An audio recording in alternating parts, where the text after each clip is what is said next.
Welcome to Adventures in Freeze Drying, and today we're going to tackle something I have been scared of for a long time.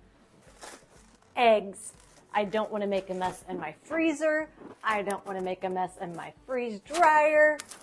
Ugh. So I think I have some solutions, and we'll be right back. Eggs have gotten incredibly expensive. I kept kind of hoping the price would go down before I tackled this video. Not happening. So I bit the bullet today and I bought 4 dozen eggs. And I bought 4 for a reason. I normally buy my box of 60 eggs. I don't need that many right now. I just need 4 dozen. So I bought 2 18-packs of eggs and then 2 18-packs for my family. And I'll steal a dozen from my family to fill my trays. I'm only going to put a dozen eggs per tray. I know this can hold more than a dozen eggs per tray.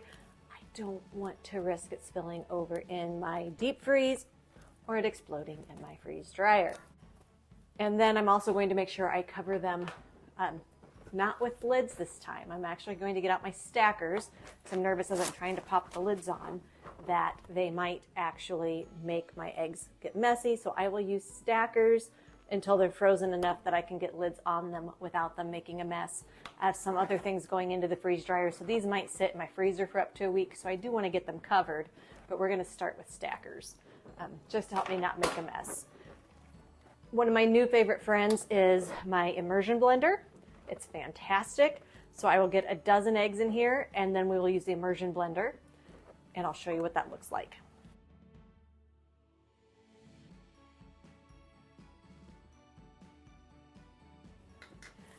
The immersion blender made quick work of getting those blended very quickly. I had a thought as I was doing this. Instead of doing 4 dozen eggs in my freeze dryer this time, I'm just going to do my 3 dozen, but then I'm going to break up my eggshells and we will do all of my eggshells on my 4th pan because the calcium from eggshells is actually a very good fertilizer for your tomato plants and your garden in the summer. So we'll work on getting some stuff ready for summer using up those eggshells. To keep from jostling my tray around once it has eggs in it in my deep freeze, I am going to go ahead and snap these corner stackers. I love these. They come from freezedryingsupplies.com and they'll lock in place. They don't slide around, which is awesome. So I'll put those in place before I dump my eggs in my freezer. So I will do this 3 more times and then I'll meet you at the freeze dryer once all of this is frozen solid. While dumping my second bowl of eggs into my pan in the freezer, I realized the bowl is too big around and I was having a hard time getting the eggs out. So I think I'm going to do a pitcher this time. It's not as big around, which will allow me to get the eggs dumped out easier. So this time you might want to use a pitcher if you want to dump things in your freezer. And I have a stand-up freezer, not a chest freezer. So I'm limited by the shelf height on how much I can get under there. So hopefully this fixes that problem. For these eggshells, I'm going to just go ahead and put them all on my tray. Yeah, there's a little liquid egg left in them, but it'll be freeze dried. I don't think it'll hurt anything. So we're just going to get all of these put on my tray, and then I'll show you what I'm going to do. Now that these are all on my tray and they're sticking up too much, I am just going to crunch them. Break them down even farther.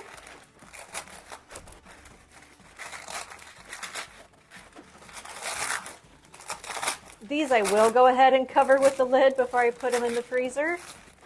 And again, just simply because I'm not ready to do my eggs, I don't necessarily know that these would be a very big deal if they were pre-frozen or not.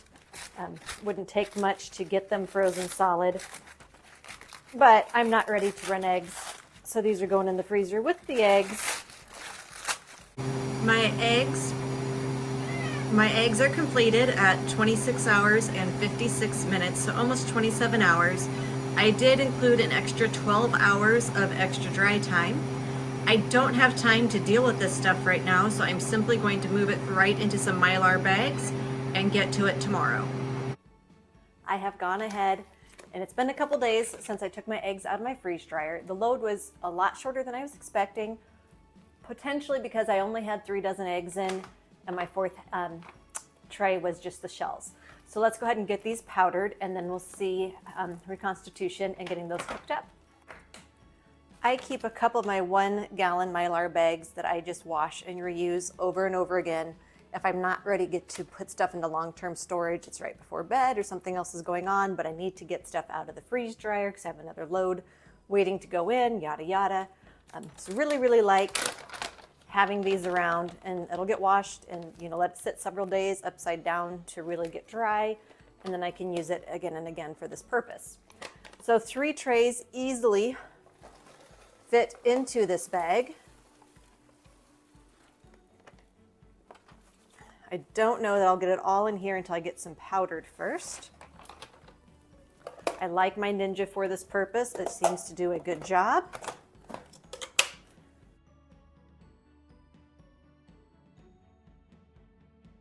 I'm using my freeze drying supplies Mylar bag that I do like because it does hold up my funnel. It's gusseted. There's lots of reasons to like these Mylar bags. They seem nice and thick. They've been sealing well, all of that stuff. And then using the funnel, I believe this will all fit in this bag. So a Ninja bowl's worth easily fits in this bag.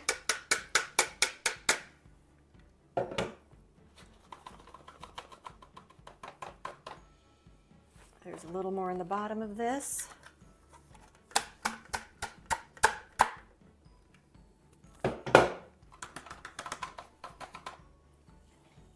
And then when I'm all done with my video, I will add an OA and get this sealed up tight. Still saving for that vacuum sealer. So there's my egg powder. Definitely still fit in just one of those bags. So 3 dozen easily fit in one bag here. So let's go ahead and pull some out to cook up. Luckily for me, freeze drying has now been around for a while, so I'm not the first one to ever do this. Most people would agree 2 tablespoons of the egg powder is equivalent to 1 large egg. If you've ever been around chickens that are laying fresh eggs, you know that the size can vary and all that stuff. So while it is about 2 tablespoons to about 2 tablespoons of water, just know that you're still gonna have to play with that just a little bit to get it just right. But it is a great starting place that'll be super duper close to what the correct ratios will be. So I've added 2 tablespoons of my egg powder from my bag into my little bowl. So let's go ahead and add the water. I'm going to use some tepid water or almost room temperature, not hot, not cold, because I don't think I want the eggs to cook, but warm water a lot of times tends to help things rehydrate better. I've played with some just egg whites that I bought at the store, like a thing of egg whites you can buy, and I freeze dried, and those seem really picky to rehydrate when it's just whites. So I'm hoping this might be a little easier to rehydrate than the egg whites were. So I'm gonna go 1, 2, and it's kind of just melting. Yeah, these already are not seeming as picky as just the store-bought egg whites. Definitely feeling more like a scrambled egg already. That was super simple. We're gonna let this sit for a couple minutes, 3 to 5 minutes here, and I'm gonna get my pan hot and we will see how this cooks up. I'm going to stir these one more time so it's like a good scrambled egg.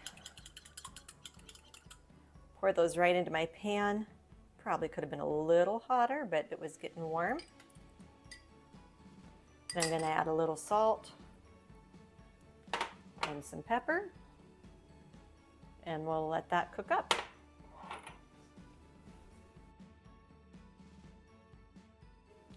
My eggs cooked up really easy, which is wonderful. Probably could have scrambled them faster than what I did. Wow. Okay. I really wish I had not been afraid of freeze drying eggs. When I freeze dried my eggs, I did freeze dry eggshells. And I had to do a little research. Well, I know they're good for your garden and this and that. I wasn't sure exactly how to use them, why to use them, and whatnot. So I have discovered they're really good for your tomatoes. You can put them in the ground underneath your tomatoes when you go to plant them. So that's a great use of them. So I'll probably do some powder for that. I can use them on my African violets, which I have one. I used to have more. Would like to get more African violets again.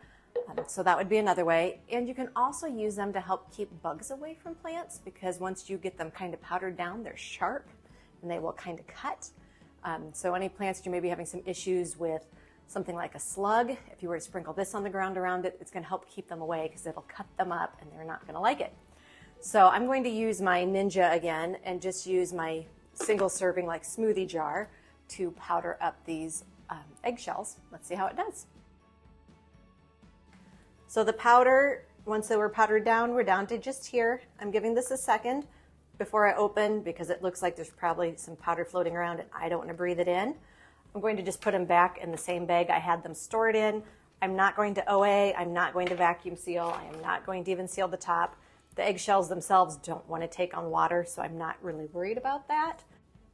So if you have been freeze drying eggs and you're not sure what to do with all of those shells, I'd recommend looking into all the different things you can use them for. It also talks about using them in cleaners and for helping to brush teeth and all kinds of stuff. There's all kinds of uses for powdered eggshells. So check it out yourself. Don't just chuck those eggshells. Use them. You might as well.